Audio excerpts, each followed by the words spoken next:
সুপ্রিয় মৎস্য উদ্যোক্তা ভাই বন্ধুরা, আসসালামু আলাইকুম। আশা করি আল্লাহর রহমতে সকলেই ভালো আছেন। আজকে আমি আলোচনা করব 2024 সালের নতুন বছরের হাইব্রিড মনোসেক্স তেলাপিয়া মাছের সম্পর্কে। আজকে কথা বলবো হাইব্রিড মনোসেক্স তেলাপিয়া মাছের পোনা কীভাবে চিনবেন। প্রথমে হলো হাইব্রিড মনোসেক্স তেলাপিয়া যখন আমরা হরমোন ব্যবহার করে থাকি তখন মাছের কিন্তু কালার চেঞ্জ হয়ে যায়।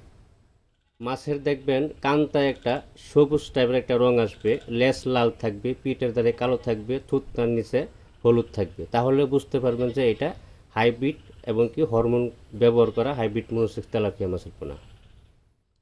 আপনারা বিভিন্ন হ্যাচারি থেকে বিভিন্ন ধরনের মাছের পোনা ক্রয় করে থাকেন। অবশ্যই যেটা ফার্স্ট গ্রেডিংয়ের মাছের পোনা, অর্থাৎ বড় ব্রড মাছ থেকে উৎপাদিত যে পোনাগুলো আছে, গ্রেডের মাছের পোনা, এই মাছের পোনাগুলো ক্রয় করার চেষ্টা করবেন। তাহলে আপনার অল্প সময়ের ভিতরে এই মাছের পোনাগুলো বাজারে হারভেস্ট করতে পারবেন।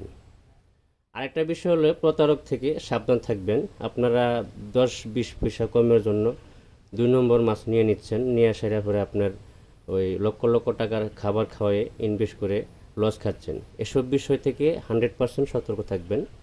10-20 পয়সা বড় কথা না, 10-20 পয়সা যদি বেশি লাগে তাহলে ভালো উন্নত মানের মাছের পোনা নেবেন। ভালো হ্যাচারি মালিক সন্ধান খুঁজে, ভালো হ্যাচারি খুঁজে তারপরে মাছের পোনাগুলো ক্রয় করার চেষ্টা করবেন। আমরা সারা বাংলাদেশে হোম ডেলিভারির মাধ্যমে মাছগুলো পৌঁছে দিয়ে থাকি এবং কি আপনারা সরাসরি এসে আমাদের হ্যাচারি ভিজিট করে তারপরে মাছের পোনাগুলো ক্রয় করে নিতে পারবেন।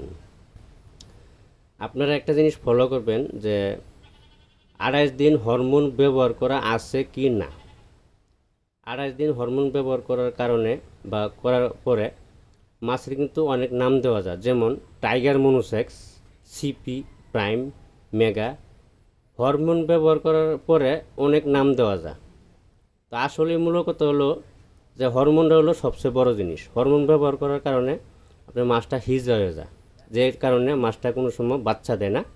এজন্য বিভিন্ন নাম থেকে আসলে এটা ভুয়া কথা। ভিডিওটি ভালো লাগলে সাবস্ক্রাইব করে রাখবেন।